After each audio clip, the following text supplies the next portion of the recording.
Hello everybody and welcome back to my channel. आज के इस वीडियो में हम जानेंगे जब आपका सिलेक्शन लेटर आ जाएगा कल के दिन तो आपको क्या क्या प्रोसेस आगे फॉलो करना है। तो सबसे पहले आप सबको ऑल द बेस्ट कल के सिलेक्शन लेटर के लिए। आई होप आप सबने अच्छी तरीके से प्रेफरेंस फॉर्म फिल किया होगा। आपको जो कॉलेज चाहिए उसके अकॉर्डिंग प्रेफरेंस फॉर्म फिल किया होगा और सारे क्राइटेरियाज आपके ध्यान में रख के आपने प्रेफरेंस फॉर्म फिल किया होगा।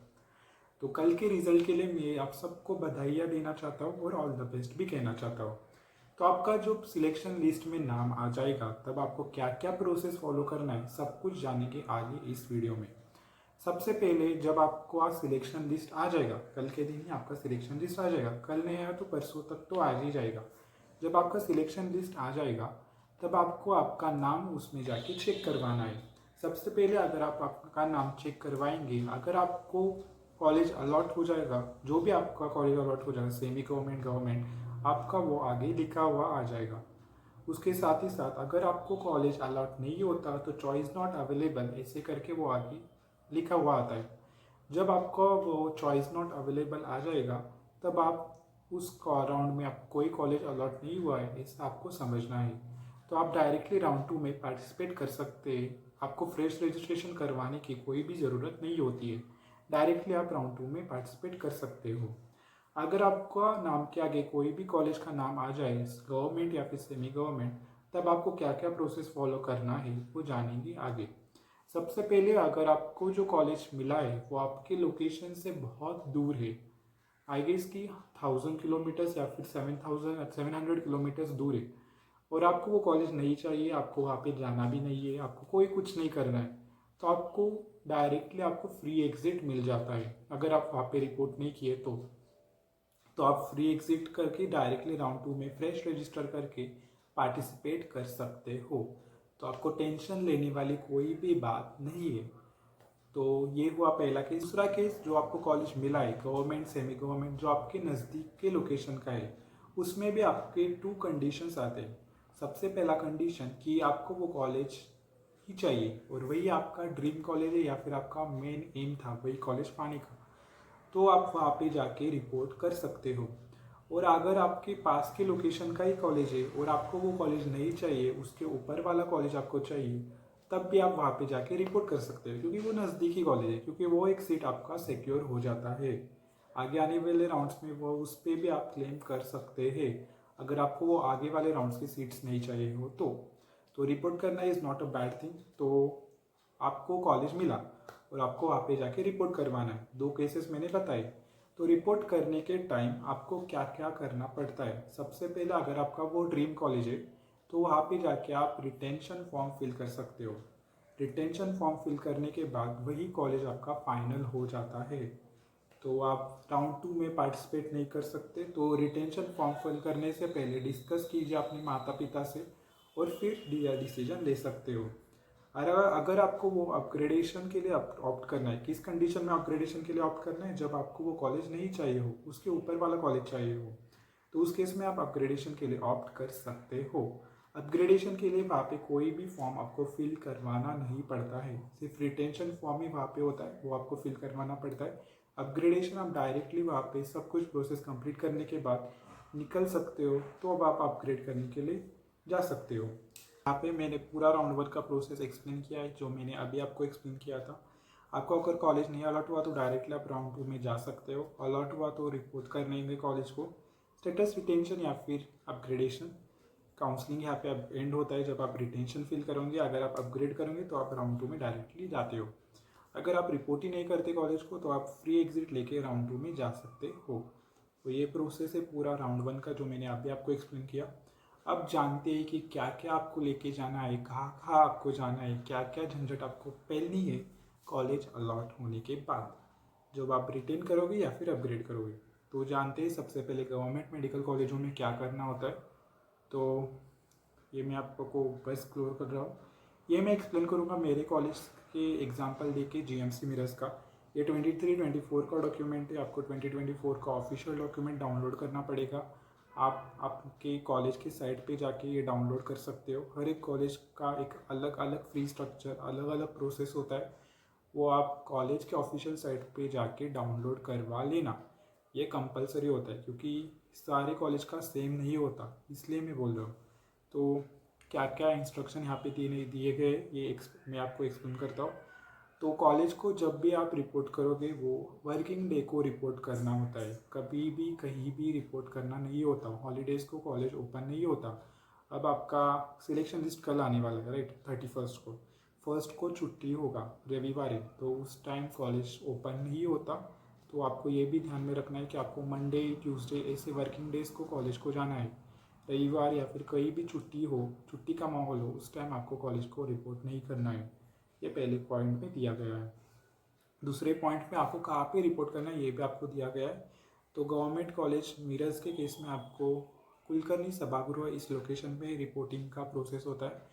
और अलग अलग कॉलेज का अलग अलग हो सकता है। ग्रांट का एक बहुत बड़ा सभागृह है, वहाँ पे आपको ग्रांट के केस में रिपोर्ट करना होता है। तो अलग अलग कॉलेज का ये अलग अलग होता है, तो ये पॉइंट भी क्लियर है। टाइमिंग क्या है रिपोर्टिंग का? 10 बजे से लेके शाम के 6 बजे के बीच में ही आपको रिपोर्ट करना है। 10 बजे के पहले वो एंटरटेन नहीं करते, 6 बजे के बाद भी वो एंटरटेन नहीं करते। तो इस टाइम के बीच में आपको रिपोर्टिंग का प्रोसेस करना है। तो आपको क्या क्या करना है? सबसे पहले आपको सारे डॉक्यूमेंट्स जो है वो PDF फॉर्म में रखने हैं। आपको एक पेन ड्राइव भी लेना है। पेन ड्राइव को आपके नाम से लेबलिंग भी करना है, मतलब आप आपको लेबल चिपकाना है। और सारे डॉक्यूमेंट्स का साइज़ भी है 75 से लेके 125 KB के बीच में सारे डॉक्यूमेंट्स होने चाहिए। उसके बाद आपको डिमांड ड्राफ्ट भी बनवाना है। डिमांड ड्राफ्ट यानी कि DD किसके नाम पे बनवाना है? GMCs के केस में, जो BMC के अलग, BMC को छोड़ के जो कॉलेजेस है जैसे कि LTMC, TNMC, HBTMC और RGMC कॉलेज, इन कॉलेजों को छोड़ के जो बाकी के कॉलेजेस वो स्टेट गवर्नमेंट रन करता है, उस केस में आपको डीन के नाम पे बनवाना होता है। और इन केस ऑफ BMC कॉलेजेस आपको DD BMC के नाम पे बनवाना होता है। तो in case of GMC mirrors you have to prepare DD in the name of dean. तो डीन के नाम पे आपको DD बनवाना है। और कितना DD बनवाना है यहाँ पे वो लिखा है। ओपन कैटेगरी के लिए आपको 2 सेपरेट DD बनवाना है, एक आपको ट्यूशन फीस का DD, एक आपको जिमखाना लाइब्रेरीज का DD। और OBC के केस में OBC, SC, ST, VJ, NT सब वो फलाना कैटेगरीज है, उसके केस में आपको सिर्फ एक ही DD बनवाना है। एक DD जो बनवाएंगे आप, वो आपको लाइब्रेरी जिमखाना इन केस के बीच में बनवाना है। और ट्यूशन फीस का कोई भी DD नहीं होता उनके लिए। और जो EBC है या फिर EWS है या फिर SC BC कैटेगरी है, उस केस में भी आपको 2 DD बनवाने पड़ेंगे। एक DD आपका ट्यूशन फीस का, वो आधी फीस वाला DD, और एक जो DD है वो होगा जिमखाना लाइब्रेरी का DD। और गर्ल्स के केस के लिए यहाँ पे नहीं लिखा है, पर गर्ल्स के केस में आपको सिर्फ एक ही DD बनवाना है, और वो भी होगा लाइब्रेरी जिमखाने का DD। ट्यूशन फीस पूरी तरीके से माफ़ है गर्ल्स के लिए, जो मैंने पहले भी आपको टेलीग्राम पे नोटिफिकेशन दिया था। तो DD का भी आपको पेन ड्राइव में PDF फॉर्म में लेना है। पेन ड्राइव में DD का भी कॉपी होना चाहिए, ऐसा यहाँ पे लिखा है। सो आई होप आपको ये समझ में आ गया होगा। तो DD किसके नाम पे बनवाना है? डीन के नाम पे और उस कॉलेज के नाम पे।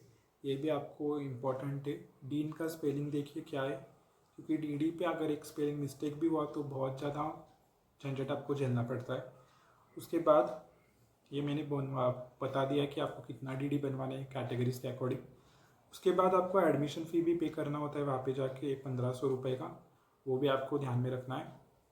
सबसे पहले मैं आपको मेरा एक्सपीरियंस बताता हूँ, क्या क्या प्रोसेस आपको फॉलो किया था मैंने लास्ट ईयर अकॉर्डिंगली। सबसे पहले अगर आपको मिरर्स, एग्जाम्पल के लिए मैं बोल रहा हूँ, अगर आपको मिरर्स अलॉट होता है, जो भी ये व्यूवर्स मेरे वीडियो देख रहे हैं अगर उनको आप मिरर्स अलॉट होता है तो आपको क्या करना है, या फिर अलग भी कॉलेज अलॉट होता है तो आपको क्या करना है। सबसे पहले आपको रिपोर्टिंग लोकेशन को जाना है। अगर आपको मिरर्स अलॉट हुआ तो आपको फिजियो डिपार्टमेंट में जाना होता है। लास्ट ईयर हमारा फिजियो डिपार्टमेंट में हमको जाने के लिए बोला था। वहाँ पे जाके आपको सबसे पहले किसी भी कॉलेज के लिए आपको एडमिशन फॉर्म फिल करना होता है। एडमिशन फॉर्म फिल करने के साथ ही साथ आपको स्क्रूटिनिटी फॉर्म भी फिल करवाना होता है।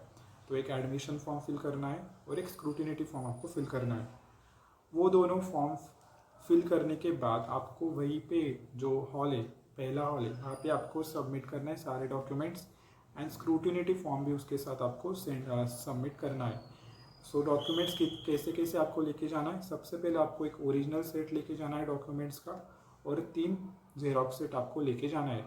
हर एक जेरोक्स सेट पे, हर एक डॉक्यूमेंट पे आपको सेल्फ असर्टेड लिख के वहाँ पे साइन करवानी है। ये सबसे इम्पॉर्टेंट पॉइंट है।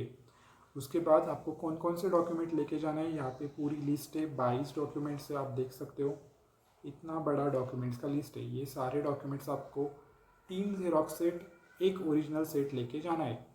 सबसे पहले आपको सिलेक्शन लेटर लेके जाना है। सिलेक्शन लेटर आपको सीट अलॉटमेंट होने के बाद CET सेल से आप डाउनलोड कर सकते हैं। उसका एक ओरिजिनल सेट यानी कि कलर जेरोक्स कॉपी और 3 black and white xerox copy लेके जा सकते हो सिलेक्शन लेटर का।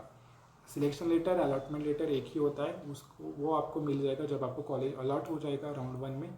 CET सेल का ऑफिशियल साइट से आप ये डाउनलोड कर सकते हो।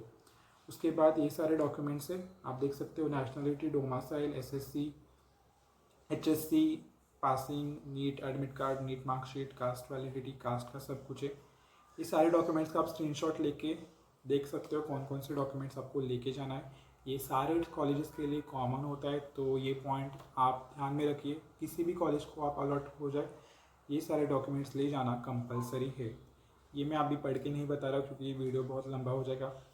उसके बाद वेरिफिकेशन के बाद ये आपका जो ऑफिसर होगा वहाँ पे, या फिर वहाँ पे कोई टीचर या फिर प्रोफेसर होगा, ये आप सब के डॉक्यूमेंट्स वेरीफाई करवाएंगे और वो अपलोड भी करेंगे ऑफिशियल साइट पे। उसके बाद आपको वो 1500 रुपये भरना है, जो मैंने पहले बताया था एडमिशन फ़ी। तो आपको एक रिसिप्ट मिल जाएगा। ये रिसिप्ट जो मिलेगा आपको एडमिशन फ़ी पे करने के बाद, वही आपके पास एक प्रूफ होगा कि आपने वहाँ पे जाके रिपोर्ट किया है। तो वो एडमिशन फ़ी की जो रिसिप्ट है वो आपको ध्यान से संभाल के रखनी है। So that was the point. तो इतना ही सब कुछ आपको करना पड़ता है वहाँ पे जाके, ज़्यादा कुछ झंझट नहीं होती है।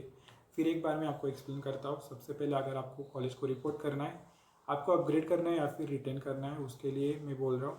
तो सबसे पहले वहाँ पे जाके आपको एडमिशन फॉर्म फिल करना है, स्क्रूटिनिटी फॉर्म फिल करना है, डॉक्यूमेंट सारे वेरीफाई करवाने हैं वहाँ के प्रोफेसर से या फिर ऑफिसर से। 3 जेरोक्स सेट, एक ओरिजिनल कॉपी लेके जाना है। सभी जो डॉक्यूमेंट्स है उसका भी ऑर्डर यही होना चाहिए। उसके साथ ही साथ आपको एक पेन ड्राइव भी लेके जाना है, वहाँ पे भी आपको सारे डॉक्यूमेंट्स रखने हैं। साइज़ भी है 75 to 125 KB। उसके साथ ही साथ वहाँ पे भी आपको DD भी रखना है उस पेन ड्राइव में। और उसके साथ ही साथ आपको सारे डॉक्यूमेंट्स वेरीफाई करने के बाद आपको वहाँ पे 1500 रुपये का फ़ी भी पे करना है। और ये पे करने के बाद आपका प्रोसेस कंप्लीट हो जाता है। उसके बाद अगर आपको वो कॉलेज, एक और स्टेप मिसिंग है, वो मैंने पहले नहीं बताया था, अब वो बता रहा हूँ। आपको अगर वो कॉलेज लेना है या फिर आपको उसके ऊपर नहीं जाना है, आपका वही ड्रीम कॉलेज है, तो वहाँ पे आपको स्टेटस रिटेंशन फॉर्म फिल करना है या फिर नहीं करना है, वहाँ पे ऑफिशियल्स आपको बताएंगे। अगर आपको स्टेटस रिटेंशन फॉर्म फिल करना है तो आपका काउंसलिंग वहाँ पे ही समाप्त हो जाता है, आगे आप किसी भी राउंड में पार्टिसिपेट नहीं कर सकते। अगर आपको स्टेटस रिटेंशन फॉर्म नहीं फिल करना है तो आपको वो कुछ नहीं बोलेंगे, वहाँ से आपको चले जाना है। कोई अपग्रेडेशन फॉर्म वहाँ पे नहीं होता फिल करने के लिए, सिर्फ रिटेंशन फॉर्म फिल करने का होता है। तो ये बात भी आपको जान लेनी है। So that was all in case of GMCs में केस में आपको ये सब करना है। तो यहाँ पे आप स्क्रीन पे देख सकते हो फ्री स्ट्रक्चर, ये लास्ट ईयर का था, इस साल का अलग हो सकता है। तो आपको क्या करना है, आपको ऑफिशियल साइट पे जाके डाउनलोड करना है। हर एक GMCs का वहाँ पे दिया होता है। अभी मेरे पास अवेलेबिलिटी नहीं थी, इस कारण से मैं ये 23-24 का ले रहा हूँ। सो आई होप आपको GMCs का समझ में आ गया होगा। वीडियो थोड़ा लंबा स्ट्रेच हो गया, इसलिए मैं सेमी गवर्नमेंट का अलग वीडियो बना रहा हूँ। चैनल को लाइक, शेयर, सब्सक्राइब करना मत भूलिए। Thank you for watching.